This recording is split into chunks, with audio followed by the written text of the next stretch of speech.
ఓం నమ శివాయ. అందరికీ నమస్కారం అండి.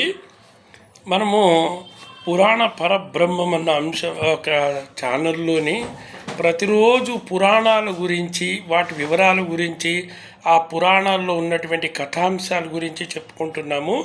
ఈరోజు ఏమిటయ్యా అంటే వేదాల గురించి చెప్పుకుందాము. అసలు వేదాలు అన్నవి ఎప్పుడూ మనం మానవ జన్మలు లేని సందర్భంలో కూడా ఉద్భవించినట్టుగా చెప్తూ ఉంటుంది మత్స్య పురాణం లాంటివి. అయితే ఆ వేదాలు అనంతంగా ఉండేవి అన్నమాట, ఎన్నో రాశీభూతంగా ఉండేవి.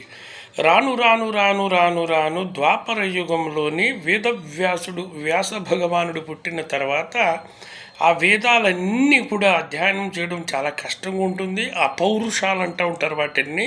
అంటే ఎవరు మనుషులు రాసినవి కాదయ్యి, దేవతా సృష్టి నుంచి వచ్చినటువంటివి, శృతుల నుంచి వచ్చినటువంటి వినడం నేర్చుకోవడం అలా ఉండేవి. వాటిల్లోని ఆయన ఏం చేశాడంటే ఇదంతా కొద్దిగా కష్టంగా ఉంటుంది, మానవాళికి ఈజీగా ఉండాలని చెప్పి 4 రకాలుగానే దాన్ని విభజించాడు. అందుకే ఆయన పేరు వేద వ్యాసుడు అయ్యాడన్నమాట. వేదాలని విభజన చేశాడు కాబట్టి ఆయనకి వేదవ్యాసుడు అన్న నామం సార్థకమైందన్నమాట. అప్పటి నుంచి వేదవ్యాసుడు అంటారు. ఆ 4 ఏమిటయ్యా అంటే మొట్టమొదటిది ఋగ్వేదము, అలాగే యజుర్వేదం రెండవది, మూడవది సామవేదము, 4వది అధర్వణ వేదము. ఇలా 4 వేదాలు ఉంటాయి. ఈ 4 వేదాలన్నీ కూడా రచించి ఆయన తన శిష్యుడైనటువంటి వైశంపాయనుడు, పైలుడు ఇలాంటి ఒక 4గురికి ఇవన్నీ కూడా ఆయన నేర్పి ఎలా ఎలా చెప్పాలో ఏమిటని చెప్పి వాళ్ళకి చెప్పడం అన్నీ జరిగింది.